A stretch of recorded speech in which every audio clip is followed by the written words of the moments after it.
Pinangunahan ni na Vice President Sara Duterte at dating Pangulong Rodrigo Duterte ang pamasko sa ilang residente sa Davao City nitong Miyerkules, December 25, 2024.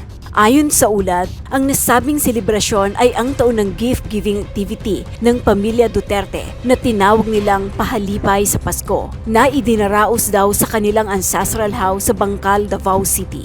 Tinatayang umabot daw sa 40,000 katao ang pumila at dumalo sa nasabing pahalipay sa Pasko upang makatanggap ng marigalo katulad ng bigas, canned goods at gift checks. Bunsod nito, ang deploy ang Public Safety and Security Office ng tinatayang 3,200 security and personnel na magbabantay sa nasabing lugar. May ilang residente raw na kahapon pa nakapila at doon na rin sa kalsada nagpalipas ng gabi at sumalubong sa Pasko upang makapagbakas sakali raw sa pamaskong hatid ni na VP Sara.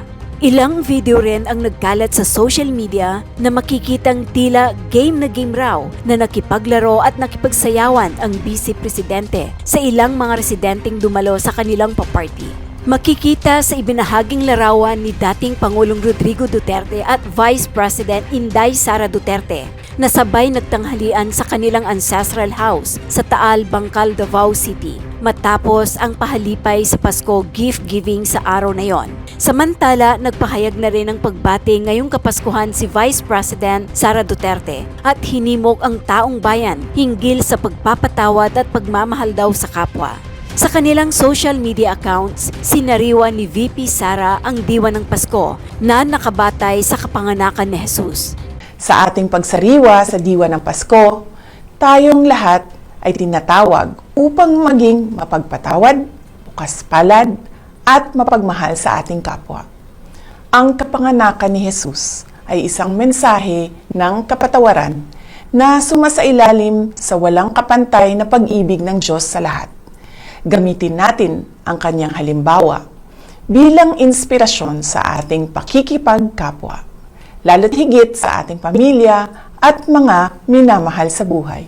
Matatandaang nauna noong ipinahayag ng Vice Presidente na bagamat ang Kapaskuhan daw ay tungkol sa pagpapatawad, ngunit wala naman daw siyang balak gawin ito. Ang Pasko po ay panahon ng pagpapatawad, pagmamahalan at pagbibigay. Lagi ko pong sinasabi na depende po yan sa tao. Pero dahil ako ay Vice President, kailangan ko sabihin sa inyo na yan po ang mensahe at diwa ng Pasko. Pero po ako, hindi po talaga ako magpapatawad. Binanggit din ng pangalawang Pangulo ang mga bagay na mas importante pa raw kaysa sa mga material na regalo ngayong Pasko. Higit sa mga material na bagay na ating matatanggap ngayong Pasko, tayo ay inaanyayahang magbigay ng pag-unawa, respeto at pagmamahal sa bawat isa, lalo na sa mga mahihirap at may karamdaman. Iginiit din ni VP Sara na ang diwa raw ng Pasko ay hindi lang daw dapat tuwing Disyembre, bagkus ay dapat sa lahat ng araw. Ito ang tunay na diwa ng panahong ito. At ito ay isang paalala sa ating lahat, hindi lamang ngayong buwan ng Disyembre, kundi sa lahat ng araw.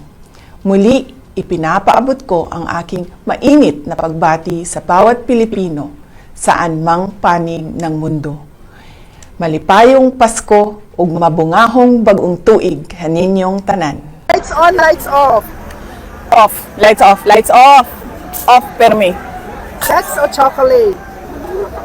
Both. Best time for sex. Grabe po naman na before sleep. Metro Davao o Metro Manila o Davao City? Davao City, of course. Most beautiful place in the Philippines? Mahirap yan na. Pwede 5. Sige. Okay, sige. Bicol Region, Central Visayas, Tibuok Mindanao, Eastern Visayas, Western Visayas, Northern Luzon, Central Luzon, Calabarzon, tapos buong Pilipinas. Mahalin natin ang Pilipinas. Ayan. True love or world peace? World peace. What is love, DT? Love is giving yourself unconditionally to others. Ganda o talino? Talino. What makes you blush? Ikaw, you make me blush. Taong hinahanap mo after the long, tiring day? Mga anak. Mga anak. DepEd or OVP? Oh, DepEd and OVP. Mayor or Vice President? Oh.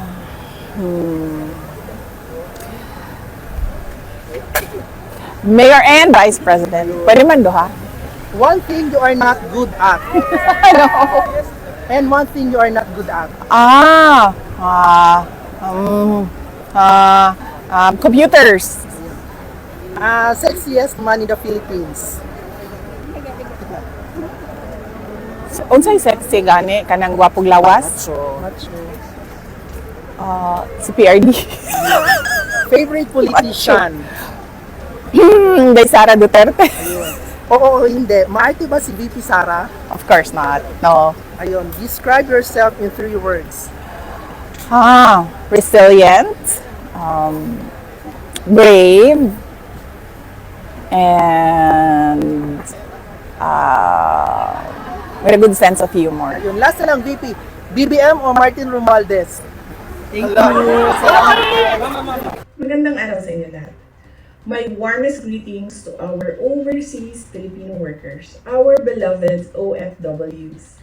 As the Christmas season unfolds, let us receive, share, and celebrate the profoundly extraordinary gift of love, forgiveness, and service God has blessed us through Jesus. Jesus was born to live among us and love us unconditionally. And this love forgets the pain, heals the wounds, and unites the broken. This love binds us together and extends beyond our borders, embracing our overseas Filipino workers who selflessly serve and sacrifice far from their loved ones. Malayo man kayo sa inyong mga mahal sa buhay, gusto kong ipabatid sa inyo na ang inyong pagsusumikap at dedikasyon ay nagdudulot ng saya at pag-asa hindi lamang sa inyong pamilya, kundi sa buong Pilipinas. With hearts touched by Jesus, we show compassion and care for the oppressed, the needy, the sick, the dying, and the dead. I wish that your celebration truly becomes meaningful and one that will deepen the love we have for our families and our country. Let us pray for the stability of our country and for Filipino families in difficult situations, that they are given strength, peace of mind, and faith in God to overcome their trials. Naway magdala sa inyo ang kapaskuhan na ito ng kapayapaan, kaginhawaan, at panibagong lakas at pag-asa. Mahal namin kayo at pinapahalagahan namin ang inyong mga sakripisyo. Magkasama o magkahiwalay, tayo ay iisang pamilyang Pilipino na nagdiriwang ng Pasko. Sa bawat video message, sa bawat online Christmas party, sa bawat kwentong ibinabahagi ninyo ngayong Pasko, alalahanin natin ang ating pinakadakilang regalo ay ang isa't isa. Maligayang Pasko at manigong bagong taon sa inyong lahat. Sa lahat ng ating ginagawa ay para sa Diyos, sa bayan at sa bawat pamilyang Pilipino. Syukran.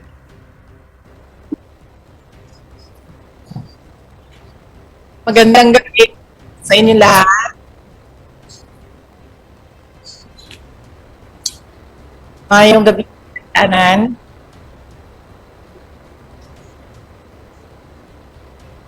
Unahin ko ang aking pagpapalamat sa ZAID.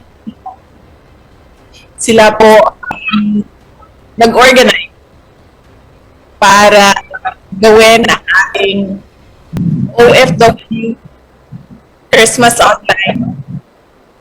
At syempre, salamatan ko ang kasamahan ko sa Office of the Vice President, si Jaira Lagrameo, na aming liaison sa ating mga OFW groups at ang pang mga kasamahan sa MPRT ng Office of Vice President. At sa inyong lahat, mga kababayan, mga beloved OFWs, saan man kayo sa mundo, nagpapasalamat ako sa oras ninyo. Your time is very precious. Lahat sa inyo busy. Nandyan kayo sa abroad dahil sa trabaho at dahil sa inyong pagmamahal sa inyong pamilya. Kaya halaga ng oras ninyo, pero ibinigay ninyo ito ngayong gabi para sa akin at para tayo ay magkasama kahit konting oras lang para mag-greet natin ang isa't isa ng maligayang Pasko. Kami ay masaya na nakasama namin kayo ngayong gabi. At nagpapasalamat ako sa karamihan ng ating mga kababayan abroad sa pagpapakita ninyo ng suporta sa akin. Lagi kong sinasabi sa lahat ng napupuntahan ko ng mga programa, unang-una ang aking pagpapasalamat personal sa inyong lahat, sa tulong ninyo, sa kampanya ninyo, sa suporta ninyo at sa boto ninyo para sa akin nung nakaraang halalan ng taong 2022.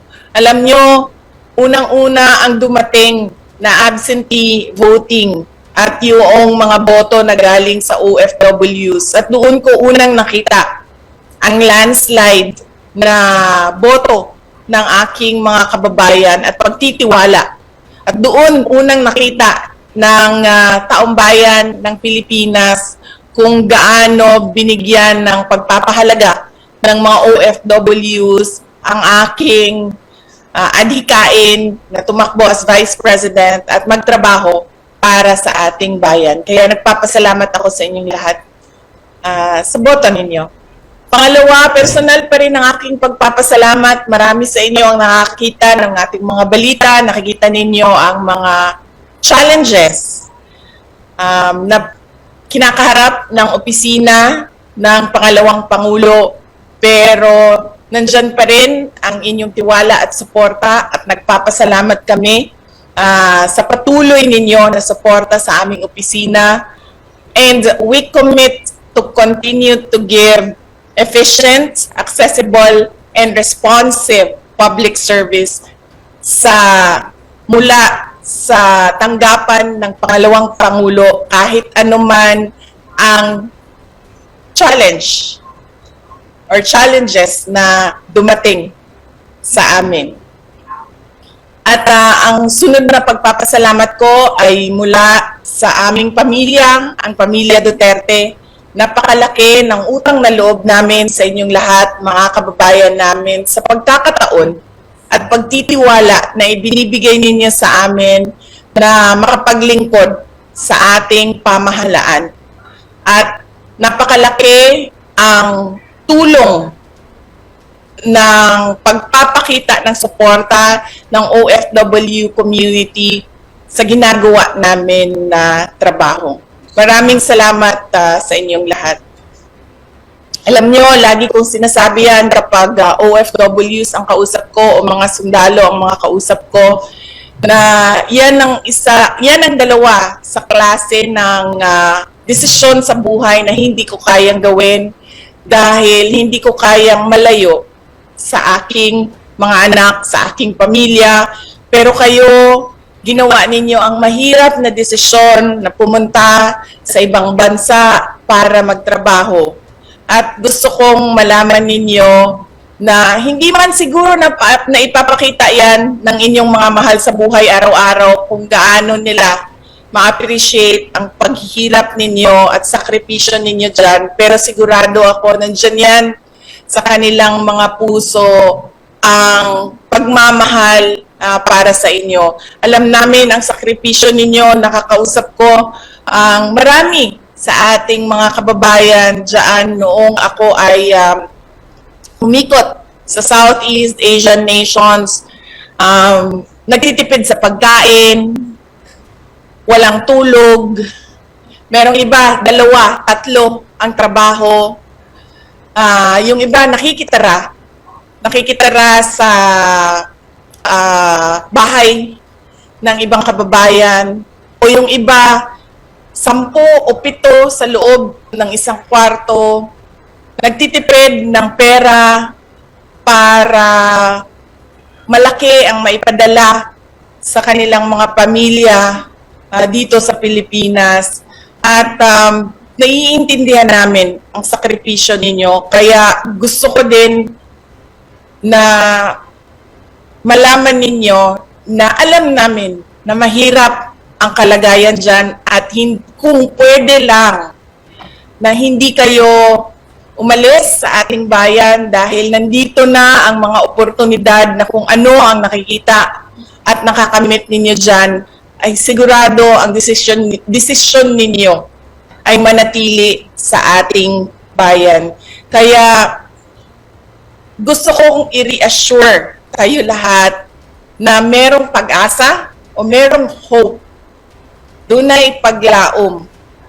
Sigurado ako na meron tayong makikitang mas maganda at mas malakas na bansa na Pilipinas sa darating na mga taon. Paniniguraduhin natin na ang Pilipinas na iiwan natin sa ating mga anak ay mas maayos kung ano ang nakikita natin ngayon. Sigurado din ako na marami sa inyo nasa mga bansa na sobrang ganda o sobrang advanced na sila at ang layo nila kung ikumpara natin sa ating bayan. At lagi tayong nagsasabi na pag nakikita natin yan abroad, may lagi tayong nagsasabi, sana ganito ang Pilipinas, sana ganito ang Pilipinas. Sinasabi ko sa inyo, may pag-asa tayo na maging isang superpower. Kailangan lang natin ng pagkakaisa at sinseridad ng mga kawani ng gobyerno. Yung kanilang vision at pag-implement ng kanilang vision para sa bayan ay maayos at maayos ang implementasyon.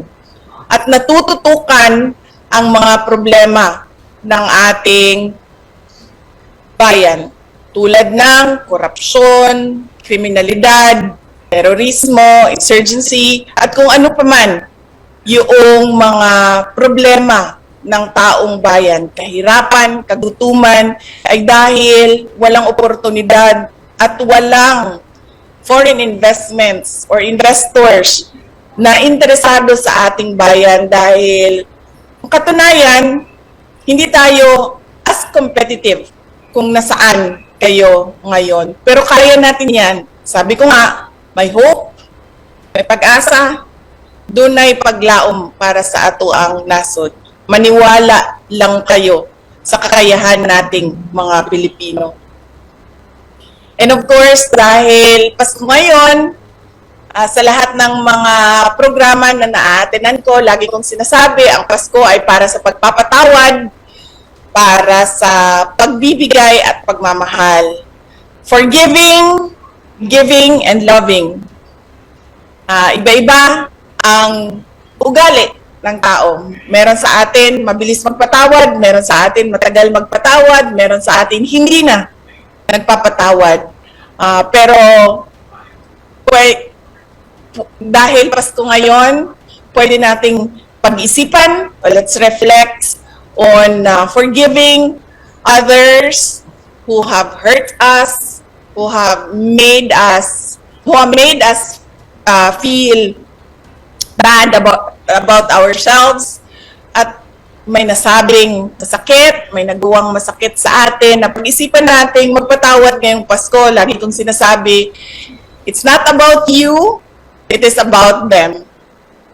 Ang sunod ay giving and loving. Hindi mahalaga na mamahalin ang regalo natin. Hindi kailangan ang bagong iPhone, hindi kailangan ang bagong iPad, hindi kailangan ang bagong Apple Watch, hindi kailangan ang bagong Bluetooth na headphones. Ang mahalaga ay masaya ang ating mga mahal sa buhay dahil sa pagpapakita natin ng pagmamahal sa kanila. Dahil mahirap naman na kung may iPhone nga tayo, pero masakit naman ang loob natin sa nagbigay dahil merong hindi pagkasunduan o hindi merong nasabi na hindi maganda. Kaya ang mas importante ay masaya ang tao dahil minahal natin sila at alam nila yon. And of course, darating na ang year 2025. Isa lang ang dasal ko sa lahat ng mga Pilipino, hindi lang sa mga OFWs. Dasal ko na lahat merong good health. Dahil isa yan sa bagay na hindi kaya bilhin ng pera. I wish you all good health for the entire year of 2025. And meron akong special, meron akong surprise sa inyo. Babati sila sa inyo ng Merry Christmas and a Happy New Year. Hindi ito sila madalas nagpapakita, pero nag-promise silang dalawa sa akin na magpapakita sila ngayon sa inyo. Kasi sabi ko, mga kababayan natin ito na nasa abroad and they deserve a special surprise. So, bakit ikaw na lang mag-isa dyan? Nasaan na yung isa? O, mag-greet ka dito. Nasaan ka na? Oo. Hello! Merry Christmas po sa inyong lahat. Happy New Year. Juan Scarpio po. Ingat lagi. Yan ang aking asawa. And nawala yung aking isang anak, pumasok ata sa loob. Gusto nilang bumati sa inyo ng Merry Christmas and a Happy New Year. Mula po sa aming pamilya, para po sa inyong lahat at sa inyong mga pamilya, Merry Christmas and a Happy New Year. Malipayong Pasko ug mabungahong bagong tuig kaninyong tanan. Mag-subscribe at i-click ang notification bell para sa mga susunod na video updates. Maraming salamat po.